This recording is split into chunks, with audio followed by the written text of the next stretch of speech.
추사 김정희 서론을 발표하기 위해서 무척 영광스럽게 생각합니다. 오늘 발표할 내용은 제가 제목을 필묵의 서법 표현론을 중심으로 이렇게 잡았어요. 추사 김정희 서론이라면 굉장히 막연할 듯해서 조금 축소를 범위를 한정시켰습니다. 저는 직접 이렇게 서예 작품을 하는 사람으로서 좀 근본적인 문제를 지적하려고 해요. 저는 서법이나 서예 똑같은 개념입니다. 서법을, 굉장히 종합적이고 구성적인 개념이 사실은. 이것을 네 가지 영역으로 나누어서 생각을 하고 있습니다. 첫째, 우리가 이제 문장, 한문을 중심으로 문장이라는 걸 알고 있죠. 그 다음에 문장과 별도로 문자라는 개념이 또 있습니다. 별도 영역이 있단 말이에요. 근데 이 두 가지는 재료를 사용하고 있고, 실제로는 필물이라는 도구를 사용하고 있지 않습니까? 그런데 여기까지는 대체로 자주 거론하고 있는 문제인데, 사실은 이 표현이라는 용어를 제가 중요하게 사용을 하고 있습니다. 표현이라고 하는 것은 예를 들면은 왜 이렇게 쓰느냐 알겠죠. 나는 왜 이렇게 쓰느냐. 또는 어떻게 쓰는 것이 잘 쓰는 것이고 좋은 작품이냐. 이런 데 대한 개념입니다. 그러니까 예술적 영역이라고 할 수 있거든요. 과거에는 왕이지하고 비슷하게 쓰는 잘 썼다. 이렇게 지금 많이 알고 있잖아요. 우리나라는. 해동의 왕이지라는 등 하는 이야기는 사실은 좀 칭찬 아니에요, 사실. 그래서 이 표현이라는 부분이 기존의 우리나라 서법 서예가들에게서는 많이 보기 어렵다고 생각해요. 그러나 추사서법에서는 굉장히 뚜렷하게 자리 잡고 있습니다. 이 부분을 제 생각에는 넘어서야 추사를 이해할 수 있다. 이렇게 생각하고 있거든요. 이게 추사서법의 요체다. 오늘 중점적으로 말씀드릴 부분이 이 부분인데, 이게 또 상당히 이 내용이 복잡하지만 단순화시켜서 말씀드리고자 합니다. 근데 이러한 표현에 대한 개념이 이 시기에 따라 다르다는 얘기예요. 이제 이 표현이라고 할 때 서법에 제가 사조가 있다 이런 이야기를 합니다. 우리가 최소한 이 1500년에서 한 2000년 정도 역사를 가지고 있거든요. 그런데 이 서예가 시대에 따라 어떻게 보면 아주 상반된 개념을 가지고 있습니다. 각자 다 같은 얘기를 하는 듯 하지만 전혀 다른 얘기를 하고 있는 거예요. 그래서 저는 위진시대, 그러니까 아까도 말씀하셨지만 왕이지가 있었던 그때로부터 시작해서 그때를 원조서법 시대라고 봐요. 그때서부터 북송시대까지 고전주의라고 정의를 하고, 그 이후 원명시대를 복고주의라고, 그거는 많이 들어봤지 않습니까? 송설체, 복고주의라고 하고, 첨대에는 새로운 서법사조가 또 일어나지 않습니까? 이때를 신서법 시대라고 세 가지 정도는 구분하자. 이렇게 생각을 합니다. 아무리 크게 나눠도 세 가지를 해야 될 것 같아요. 근데 이것을 퉁치고 한 가지 이야기하는 것 때문에 많은 논란이 있다고 생각을 합니다. 자, 여기서 한 가지 주의할 것은 우리 조선이라는 시대의 위치, 조선이라고 하는 시대의 위치는 원명시대, 서법으로 말하자면은 복고주의 개념이 왕성한 시대입니다. 그러나 이 시대가 서법 원조가 있던 고전주의 시대랑 다르다는 얘기죠. 어떻게 다른지는 찾아 알아보기로 하고 어쨌든 다르다. 그래서 조선시대는 우리가 말하는 원조 서법 시대는 아니다 하는 것으로 정리를 하고 넘어가야 됩니다. 자, 여기서 이제 앞으로 제가 말씀드리고자 하는 것은, 자, 이제 그 추사서법 형성 배경을 말씀드리겠습니다. 아까 헬스 이야기도 많이 나왔는데요. 이제 이게 헬스죠. 아까 뭐 옹방랑하고 있던 이런 헬스랑 많이 다르지 않습니까? 예, 세안도 발문에 나오는 것이거든요. 이제 이 서법이 추사서법 형성 배경 큰 맥락 중에 하나, 청대 신서법 사조를 적극적으로 수행했는 결과 대표적인 작품이라 이렇게 보고 있습니다. 그 청대 신서법 사조는 한마디로 말하면 완론의 그 남북서포론을 중심으로 했는 그런 서법 사조인데, 그 내용을 결론을 지으면은 서법이란 예설을 근거로 해서 국비를 거쳐 당나라 해설이 이어졌다. 딱 이렇게 중심을 갖는 것을 서법의 정통사조다. 이렇게 정리한 것이 청대 신서법 사조입니다. 그러면 이전과 뭐가 다르냐면은 그 이전에는 바탕이 왕이지. 왕이지가 바탕이 아니라 예서라는 뜻입니다. 청대 신서법 사조. 이러한 개념은 역사적으로 서법의 뿌리를 올라갔던 것뿐만 아니라 서법의 필법과 개념을 전면적으로 수정합니다. 이 얘기는 아까 서법이 4가지 영역이 있다 했지 않습니까? 그 중에서 2가지 영역에 있어서 변화가 오는데, 첫째는 필법 문제입니다. 2번째는 문자 문제예요. 그러나 한문 같은 건 아무 관계 없지 않습니까? 뭐 이런 게 되는데. 그러니까 4가지 영역으로 나눠놓고 보면 뭐가 차이 나는지 뚜렷하게 볼 수 있다는 뜻입니다. 앞으로도 계속 4가지 영역 차원에서 이렇게 살펴볼 것입니다. 자, 그 중에서 이 세안도 발문서법은 필법에 집중되어 있습니다. 필법이 정통 계통을 갖고 있다. 이런 뜻입니다. 그 필법을 추사는 청대 신서법 사조를 수행해서 한 발짝 더 나간 것이 바로 반경고졸이라는 개념입니다. 예설을 어떻게 쓰냐? 청대서법이 뿌리가 예설했지 않습니까? 그럼 추사는 그럼 예설 어떻게 쓸 것이냐? 반경고졸하게 써야 된다. 이렇게 얘기합니다. 그 반경이라는 말은 필법의 문제고, 고졸이라는 말은 서법 미학의 문제입니다. 그 반경고졸이라는 개념을 실제 서법에 구현한 것이 바로 이 서법입니다. 그러니까 이 서법은 청날 그렇게 영경에 이성직이 가지 않습니까? 이 서법을 들고 가는 걸로 예정이 되어 있거든요. 그 주사가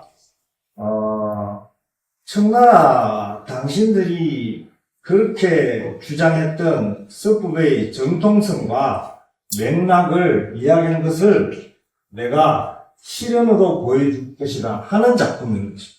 이게 대표 작품이고 아주 아주 이중적인 작품이라고.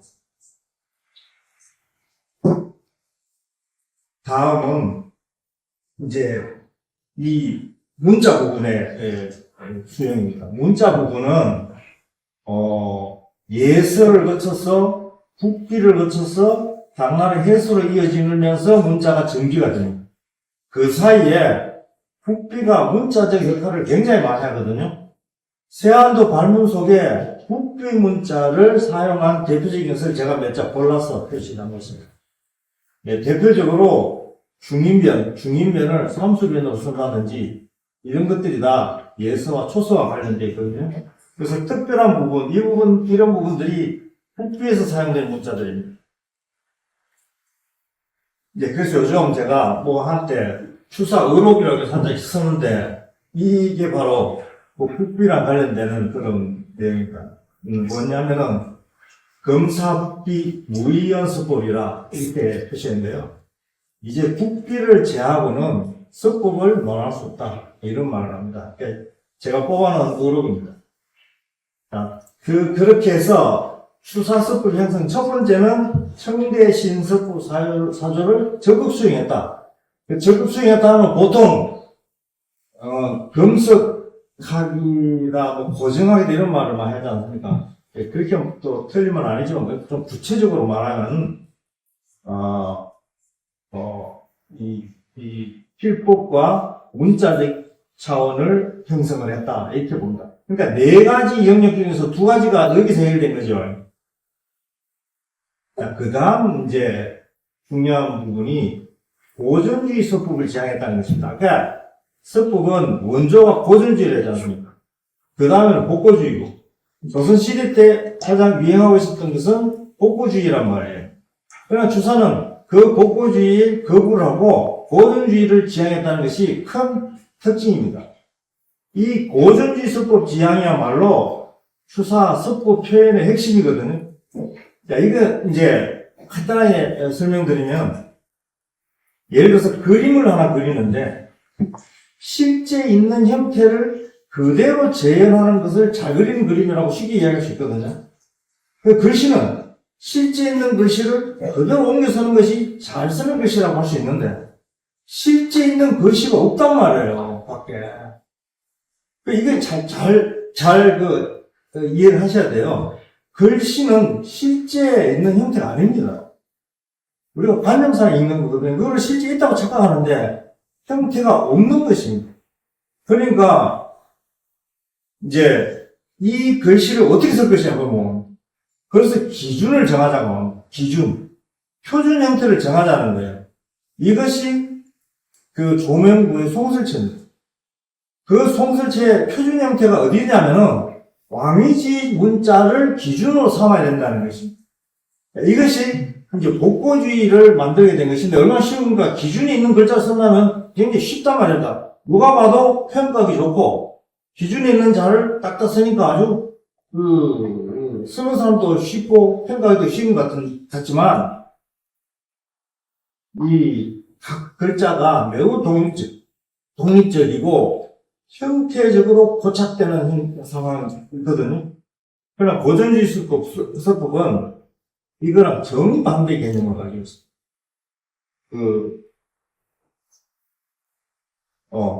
이제 이 송설체 개념이 조선에 들어와서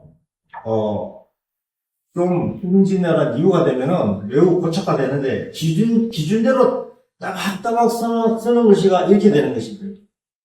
이제 기록상이라든지 인쇄문화에는 좋은 영향이 있지만 서법 예술적으로는 매우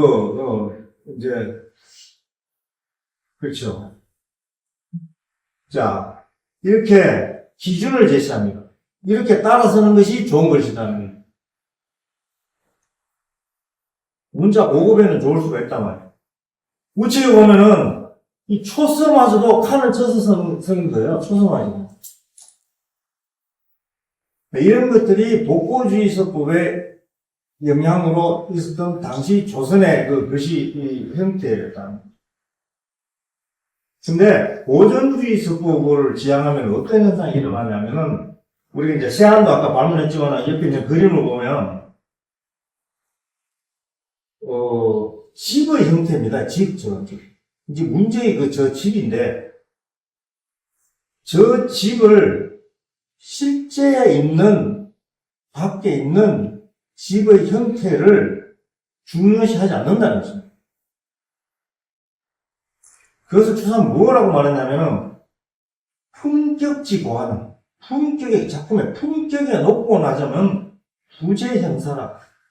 형태를 똑같이 하는 데 있지 않다는 요런 것이 핵심입니다. 요런 것이 고전주의 서법을 지향한 사람 아까 기준, 실제 이런 데 중요하지 않다는 것이죠. 자, 그럼 뭐가 중요하냐? 조금 더 알아보더라고요. 또 추사가 고전주의 서법을 지향한 사례 보면은 조선의 송설체가 들어와서 별로 좋지 않았다 이런 이야기를 합니다. 그러니까 신라 고려시대 복법을 가지고 있던 사람들이 더 우수하다 이런 입장을 가지고 있죠. 또 하나는 이 중요한 얘기입니다. 결국법을 가장 먼저 버려야 할 업경이다 이렇게 얘기합니다. 예. 서원교 필결 후에 나오는 말인데 결국법이라는 게 뭡니까? 글자 형태거든. 형태를 어떻게 하는 것이 좋다 하는 이야기야. 이런 이야기야. 그것이야말로 서법에 써서 버려야 될 부분이다. 근데 이 부분은 중국의 종료 삭정 이후로부터 그렇게 다 생각하고 있다는 것을 통틀어서 비판하고 있는, 우리나라 조선의 서법만 비판하는 게 아니고 중국의 역대 서법가들의 이 결부를 중시하는 모든 부분을 비판하는 거거든요. 이 부분에 대해서도 다시 좀 조명돼야 돼요. 그래서 그 결국을 비판하면 그럼 대안이 있느냐? 대안이 반드시 굉장히 치밀합니다. 대안이 반드시 있습니다. 아주 포백유삼이라는 말이 있는데, 이 포백의 개념을 가지고 결국법은 전혀 필요가 없는 상태가 돼요. 자, 그 다음, 이제, 이 추사가 또 하나 고전적인 그 서법 개념을 갖고 있는 것이 파이부동 개념입니다. 이게 다른 것과의 조화를, 이게 가장 기본적인 얘기, 가장 고전적이고, 이 고전적인 서법은 핵심적인 이제 당나라에서 쓰는 서보가 있지 않습니까? 서보의 중심 논리가 이 다른 것과의 조화들입니다. 음악처럼. 음악과 굉장히 밀접한 관계가 있거든요. 그런데 추사가 뭔 얘기를 하냐면은, 이것도 그 번역 자문에 이상하게 말하는 사람도 있습니다만, 점불변은 위지 포기요. 점이 변하지 않고 똑같게 이렇게 쓰면은 바둑 돌을 흩어놓은 것 같다. 그건 글씨가 아니다는 얘기예요. 똑같이 쓴다는 거. 그 다음에 획불변 위지 포산이라. 획이 다르게 이렇게 변하게 쓰지 않고 똑같이 쓰게 되면 그것은 산가지를 흩어놓은 것과 같다라고 합니다. 산가지 알지 않습니까? 똑같은 막대기, 그걸 흩어놓은 것과 같다는, 그렇게 하는 것은 글씨가 안 된다. 그렇게 마지막에는 비일산자라. 똑같은 산가지와 같지 않게 해야 된다는 주장. 이것이 서보에서 주장한 논리와 똑같습니다. 자, 이런 식으로 고전주의 서법을 이야기하고 있거든요.